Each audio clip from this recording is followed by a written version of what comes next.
ඉතින්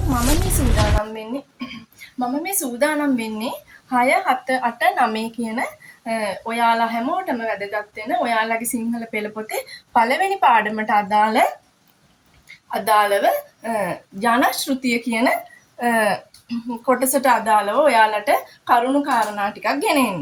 ඉතින් පුතේ ඔයාලගේ සිංහල පෙළ පොතේ පළවෙනි පාඩම ජන කතාවක් තමයි තියෙන්නේ. 6 වසර 7 වසර 8 වසර 9 වසර මේ සිංහල පෙළ පොතේ ජන කතාවට අදාළ පුතේ ජන කතාව කියන්නේ මොකක්ද? ජන කතාව කියන්නේ ජනශ්‍රුතියේ අංගයක්. අපි අද ඉගෙන ගනිමු ජනශ්‍රුතිය කියන්නේ මොකක්ද කියලා. පුතේ ජනශ්‍රුතිය කියලා කියන්නේ කිසියම් ජන කොට්ටාසයක් අතර කාලාන්තරයක් තිස්සේ කටින්කට පැවතගෙන එන කතන්දර, කවි, පිරුළු, ඉඟිවැකි, ආත්මෝපදේශ මෙන්න මේ වගේ කොටස් වලින් සමන්විත දෙයක් තමයි ජනශ්‍රුතිය කියලා කියන්නේ. එතකොට පුතේ මේ ජනශ්‍රුතිය තුලින් අපිට පුළුවන්කම ලැබෙනවා ඒ කිසියම් ජන කොට්ටාසයක සංස්කෘතිය, එයාලගේ ඇදහිලි විශ්වාස, ඊට පස්සේ එයාලගේ ආගමික කටයුතු, එයාලගේ ජීවනෝපාය, ඊට පස්සේ එයාලගේ ජීවන රටාව මේ සියලු දේ අපිට මේ ජනශ්‍රුතිය තුලින් හඳුනා ගන්න පුළුවන්. අපි ඉස්සෙල්ලම බලමු පුතේ ජනශ්‍රුතිය තුල තියෙන අංග මොනවද කියලා.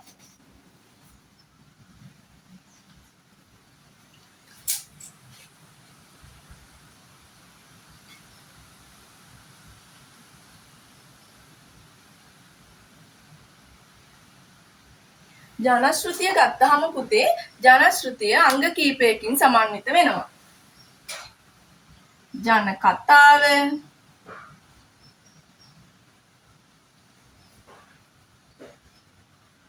ජන කවිය,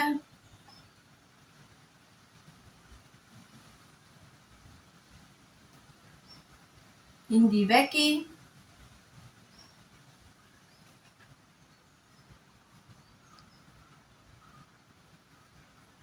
ප්‍රස්තාව පිරුළු,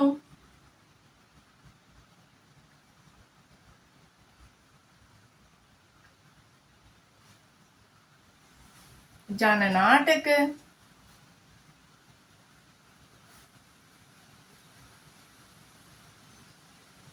ආත්මෝපදේශ,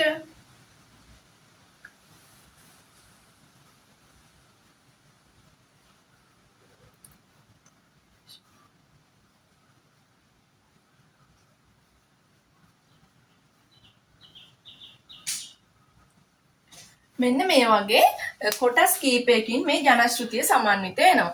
පුතේ කිසියම් ජන කොට්ටාසයක් අතර මේ කාලාන්තරයක් තිස්සේ කටින් කට තමයි මේ ජනශ්‍රුති අංග පැවතගෙන ආවේ.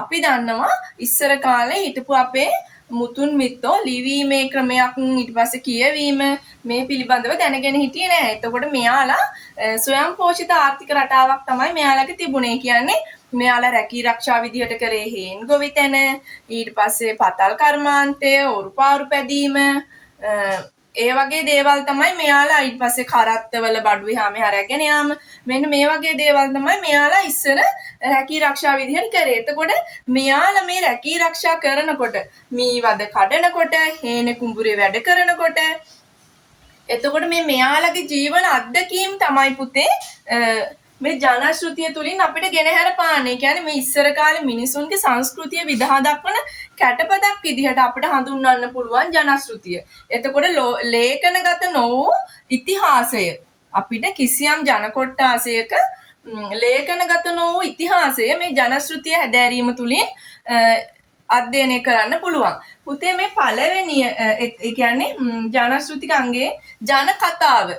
ජන කතාව ගත්තාම පුතේ ජන කතාව කියන්නේ මේ ඉස්සර කාලේ ඉඳපු අපේ ආදි මුතුන් මිත්තෝ එයාලා එදිනෙදා කටයුතු සිද්ධ කරනකොට මීවදයක් කඩනකොට, හේන කුඹුරේ වැඩ කරනකොට, මෙයාලා කරත්තවල බඩු පටවගෙන එහි මෙහි යනකොට මේ විදිහට කරනකොට මෙයාලා ලැබපු අත්දැකීම්.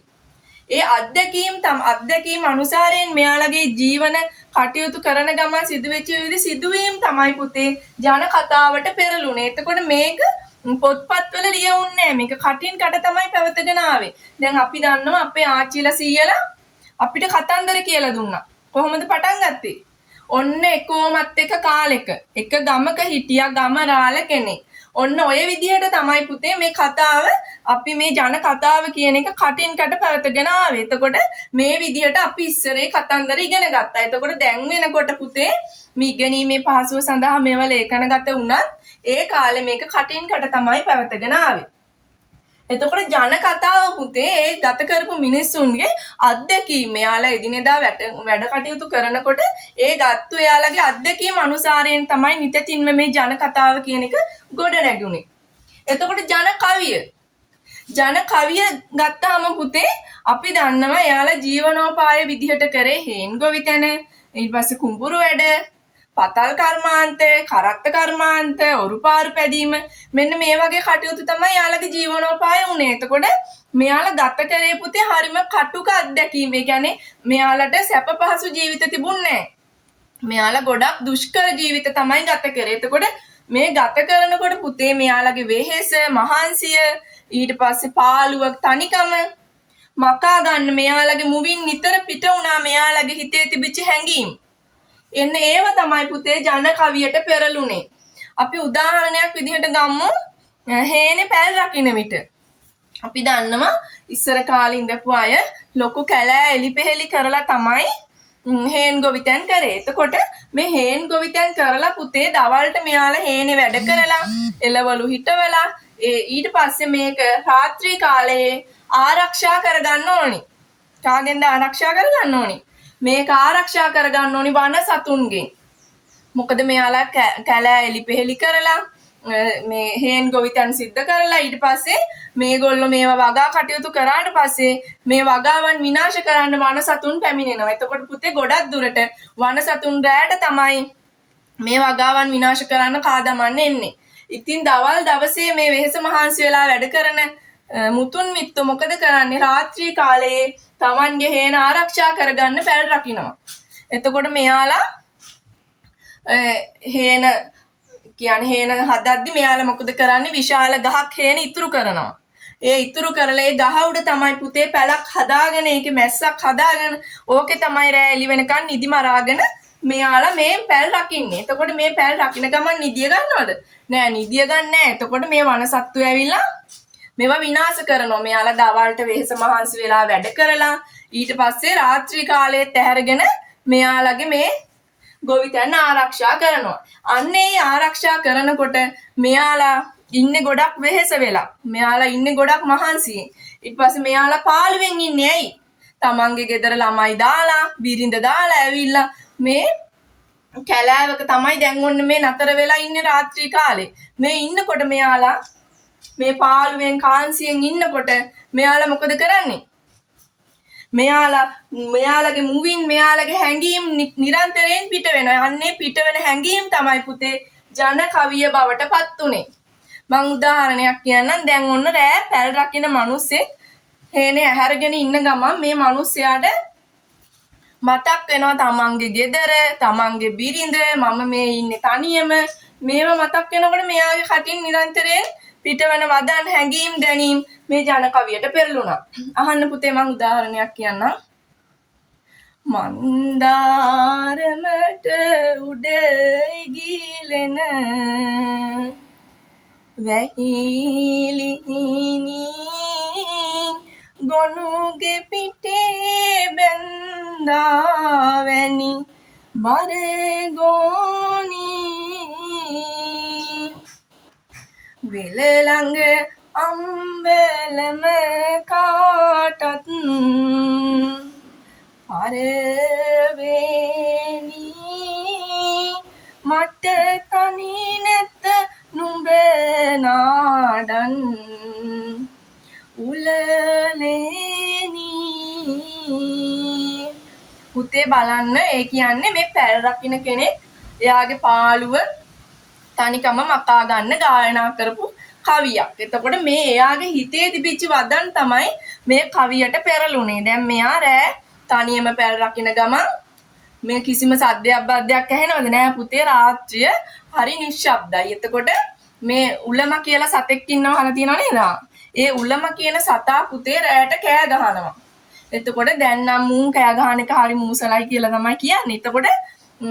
එතකොට දැන් මේ මිනිස්සයා එක හිතන්නේ කොහොමද?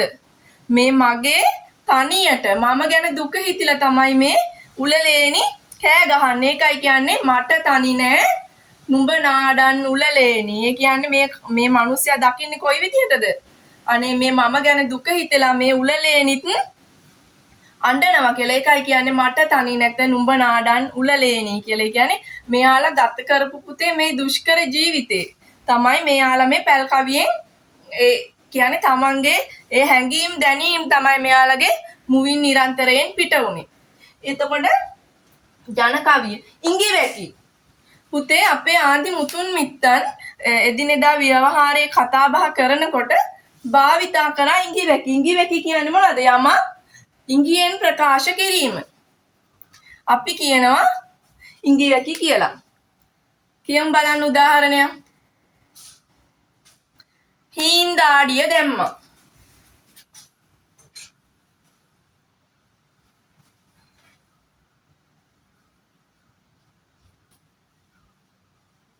හීන්දාඩිය දැම්මා. දැන් පුතේ ඔන්න අපේ ආදි මුතුන් මිත්තු මොහක් හරි දෙයක් ගැන කියනකොට කියන අම්මෝ ඒ කතාව අහලා නම් මට හීන්දාඩිය දැම්මා. මොකද්ද පුතේ මේ කියන්නේ? මේ කියන්නේ ඒකට එතකොට මේක එයාට දැනිච්ච හැඟීම ඉංගියෙන් තමයි ප්‍රකාශ කරේ. ඉහේ මලක් පිපුණා. මේ ඇත්තටම ඉහේ මලක් පිපිලාද? නෑ ඇත්තටම ඉහේ මලක් පිපිලා නෙමෙයි.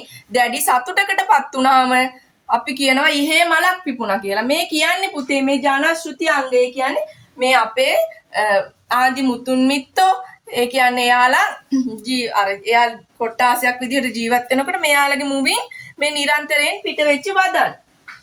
ඊට පස්සේ අපි කියනවා ලෑල්ලට පාගලා ආවා.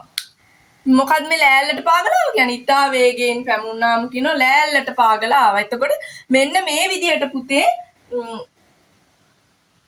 ජනශ්‍රුතික අංගයක් විදිහට ඉඟිවැකි අපිට හඳුනා ගන්න පුළුවන්. ඊට පස්සේ ප්‍රස්තාව පිරළු.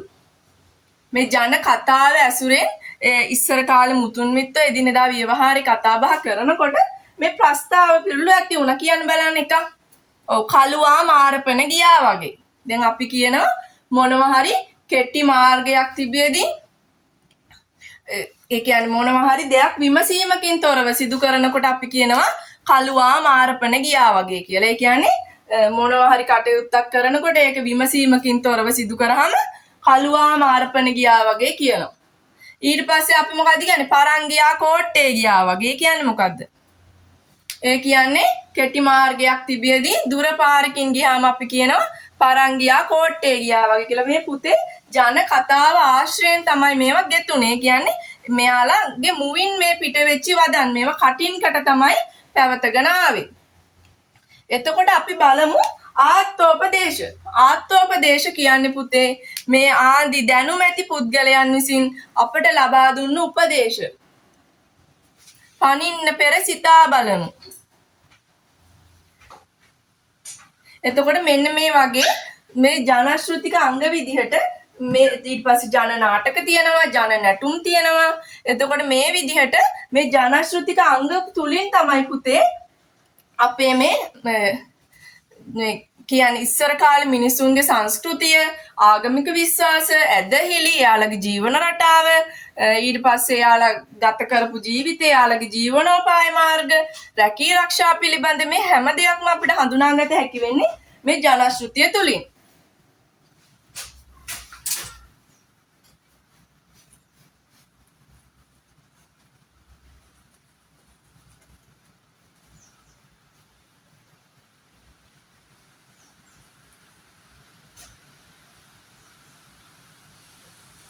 හරි.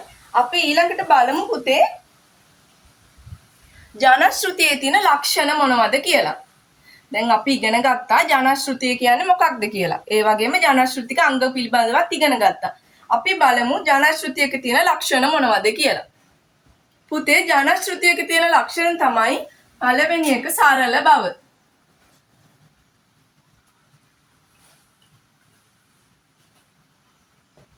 ජනශ්‍රුතියේ ලක්ෂණ පළවෙනි එක සරල බව. පුතේ අපි දන්නවා දැන් ජන කතාව ගත්තත්, ජන කවිය ගත්තත්, ඉන්පස්සේ ඉඟිවැකි ගත්තත්, ආත්මෝපදේශ මේ විදිහට මේ ජනශ්‍රුති අංග ගත්තාම මේවා හරි සරලයි පුතේ. කියන්නේ කාට වුණත් කෙනෙකුට පහසුවෙන් මේවා මේ තේරුම් ගන්න පුළුවන් ආකාරයට තමයි තිබුණේ. දැන් අපි දන්නවා ජන කතාව. ජන කතාව ඕනි කෙනෙකුට පහසුවෙන් තේරුම් ගන්න පුළුවන්. අපි ජන කතාවකට උදාහරණයක් බලමු. අන්දරේගේ කතාව.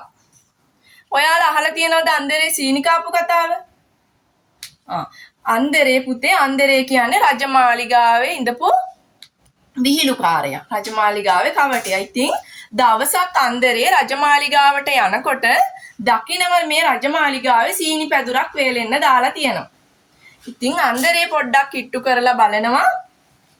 අම්මෝ අපි හැමදාම කහට බොන්නේ කකුරුත් එක්කනේ. අපි සීනි කන එකක් කෑ කියලා දැන් අන්දරේ පොඩ්ඩක් ආශාවෙන් බලනවා මේ සීනි ටික දිහා. එහෙම බැලුවා කියලා පුතේ රජතුමාගේ දේවල් එහෙම පරිහරණය කරන්න බෑ. ඉතින් මොකද්ද කරන්නේ? අන්දරේ මෙහෙම සීනි ටික දිහා බලලා ඊට පස්සේ රජතුමා ගාවට ගිහිල්ලා අහනවා රජතුමනි අර සීනි නේද වේලෙන්න දාලා තියෙන්නේ කියලා. ඉතින් රජතුමා අන්දරේ රවට්ටන්න හිතාගෙන පුතේ රජතුමා කියනවා අනේ නෑ අන්දරේ ඔය මේ මාලිගාවේ බිත්ති වගේක් හදන්න ගෙන ආපු සුදු පස් වගේක් තමයි මේ වේලෙන්න දාලා තියෙන්නේ. ඒවා පොඩ්ඩක් තෙතයි කියලා. ඉතින් අන්දරේ කල්පනා කරනවා මේ රජතුමා මාව රවට්ටන්න හැදුවනේ මේ සීනි වලට පස් කියලා සීනි ටිකක් නම් කොහොම හරි කන්න ඕනි කියලා ඔන්න අන්දරේ කල්පනා කරනවා. අන්දරේ කල්පනා කරලා මොකද කරන්නේ? අන්දරේ ටිකක් වෙලා රජමාලිගාවේ රැඳිලා ඉඳලා හිමීට අන්දරේලගේ ගෙවල් පැත්තට යනවා. ඔන්න දැන් රජතුමාටත් හරි සතුටුයි දැන් අන්දරේ රවට්ටපු එක ගැන. ඊට පස්සේ රජතුමා මොකද්ද කියන්නේ?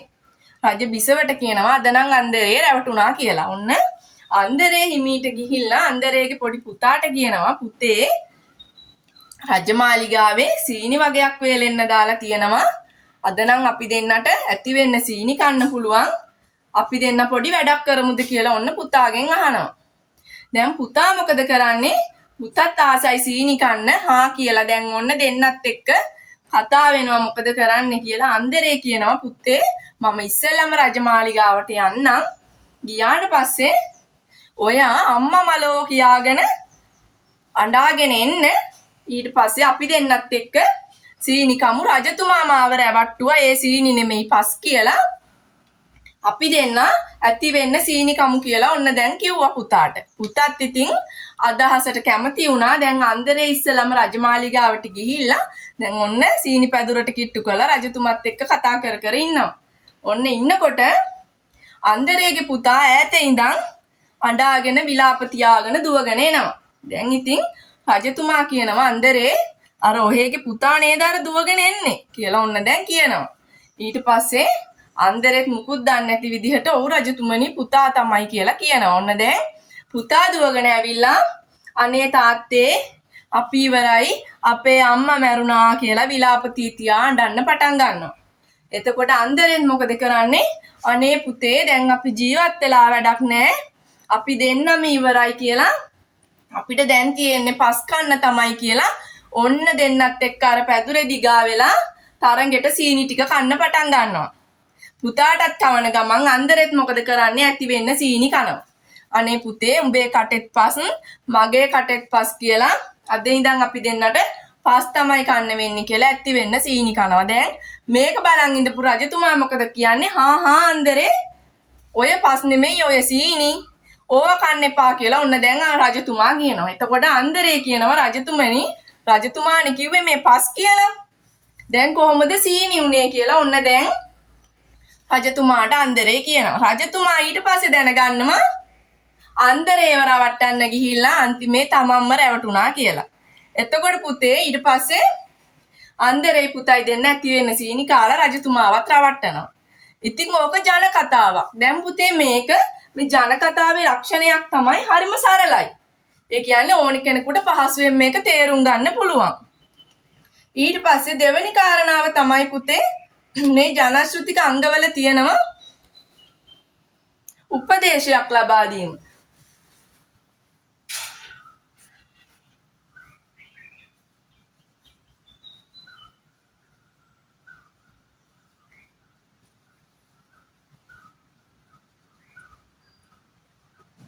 ජන කතාව තුලින් පුතේ බොහෝ දුරට අපිට යම්කිසි උපදේශයක් තමයි ලබා දෙන්නේ. දැන් අපි දන්නවා 8 වසර සිංහල පොතේ තියෙන පළවෙනි පාඩම එතන හාමිගේ කතාව ගත්තහම අපිට ඒකෙන් උපදේශයක් ලබා දෙනවා. මොකක්ද ලබා දෙන උපදේශය? මිත්‍යා මතවල ඕනට වැඩිය එළවගෙන ඉන්න හොඳ නෑ කියන එක. ඒ කියන්නේ මිත්‍යා විශ්වාස. දැන් ඒකේ සාත්තරකාරය හම්බෙන්න යනවනේ අර තමන්ගේ නැති වෙච්චි බඩු මුට්ටු හොය බලා ගන්න. එතකොට එන්නේ ඒ වගේ දේවල් වල මේ මිත්‍යා මතවල ඇලිලා ඉන්න එපා කියන උපදේශය අපිට ලබා දෙනවා. එතකොට එතන හාමි කියන එකෙන් ඊට පස්සේ ගොවි බිරියගේ නුවණ. ගොවි බිරියගේ නුවණ කියන 7 වසර පළවෙනි පාඩම ගත්තාම ඒකේ මොනවද අපිට දෙන ආදර්ශය? තැනට සුදුසු නුවණ කටයුතු කරන්න. එතකොට ඒ කටයුතු කළා Tamanට වෙච්ච විපතෙන් ගැලවෙන විදිය. එතකොට මෙන්න මේ වගේ දේවල් අපිට මේ ජනකතා තුලින් ලබා දෙනවා කිසියම් උපදේශයක්. ඒක තමයි පුතේ මේ ජනශ්‍රුතික අංගවල තියෙන තවත් ලක්ෂණයක්. ඊට පස්සේ නිර්මාණශීලී බව.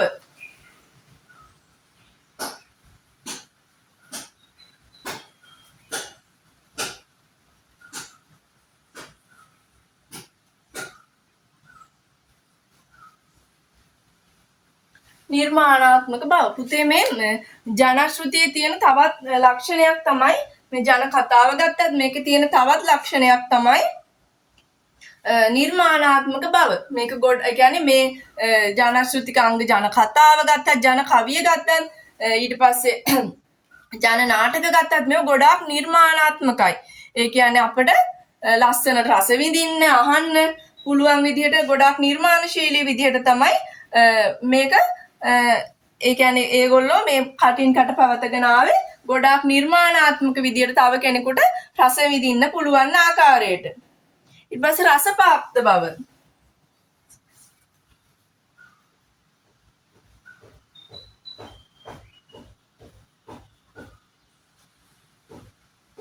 ඒ කියන්නේ හරිම රසවත් මේ ජනශ්‍රුතික අංග හදාරනකොට පුතේ මේවා හරිම රසවත්. ඒ කියන්නේ අපිට අහන් ඉන්න ආසයි නේද? අපි රස විඳිනවා. එතකොට මෙන්න මේවා තමයි ජන ශ්‍රුති අංගවල තියෙන ලක්ෂණ.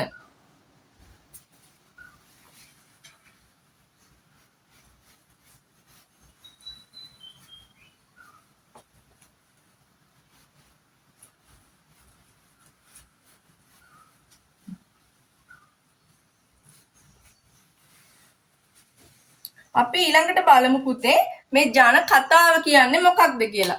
දැන් මේ ඔයාලගේ සිංහල පෙළ පොතේ පළවෙනි පාඩම යන්නේ ජන කතාව ආශ්‍රය කරගෙන. එතකොට පුතේ ජන කතාව කියන්නේ මේ කිසියම් ජන කොට්ටාසයක් අතර එයාලගේ ආගමික විශ්වාස, ඇදහිලි, ඊට පස්සේ එයාලගේ ජීවන රටාව, එයාලා ලැබපු අත්දැකීම් මෙන්න මේ අනුසාරයෙන් ගොඩ නැගිච්ච කතා තමයි අපි ජන කතා කියලා කියන්නේ.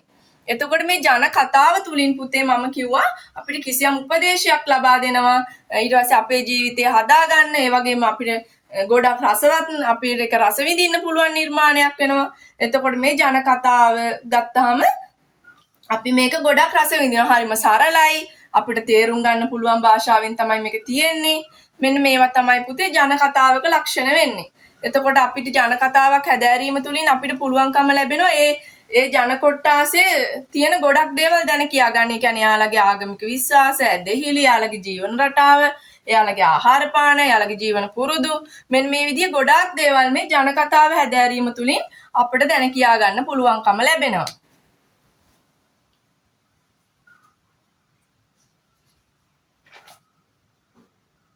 එතකොට පුතේ ජන කවිය ගත්තත් මම කිව්වා ජන කවිය කියන්නේ මේ වගේ මේ යාලගේ ඇතිවෙච්ච හිතේ ඇතිවෙච්ච හැඟීම් තමයි මේ ජන කතාවෙන් ජන කවියෙන් නිරූපණය කරන්නේ. මෙයාලගේ මුවින් පිට වෙන්නේ නිතින්ම මෙයාලා මේ ගත කරන ජීවිතයට අදාළව එයාලගේ හිතට ඇතිවන හැඟීම් දැනීම් ජන කවිය තුලින් නිරූපණය වෙන්නේ කියලාත් මම ඔයාලට කියලා දුන්නා. එතකොට ඒ වගේම මේ මෙයාලා භාවිතා කරපු ඉඟිවැකින් ඒ කියන්නේ අපි රූඩි කියලාත් හඳුන්වනවා. එතකොට මෙයාලා එදිනෙදා භාවිතා වෙන කරුණු කියන්නේ අත්දැකීම් වැඩ කටයුතු කරගෙන යනකොට මේ ඉඟිවැකි කියන දේවල් මෙයාලා භාවිතා කරා. එතකොට මේ කියන සියලු දේ පුතේ ජනශ්‍රුතික අංග. අපි අවසාන බලයෙන් වශයෙන් බලමු මේ ජනශ්‍රුතිය හැදෑරීම තුලින් අපිට තියෙන ප්‍රයෝජන මොනවද කියලා.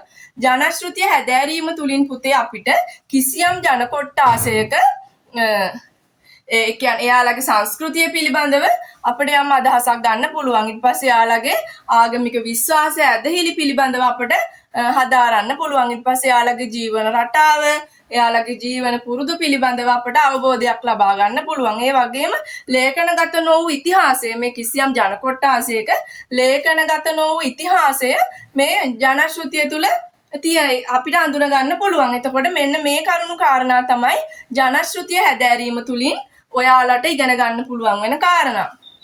ඉතින් පුතේ මම හිතනවා අද අපේ පාඩම ඔයාලට හොඳට තේරුණා කියලා. නැවතත් මෙවැනිම පාඩමකින් මේ වගේ වීඩියෝ එකකින් හම්බ වෙනකන් ඔයාලා හැම දිනාටම ආයුබෝවන්.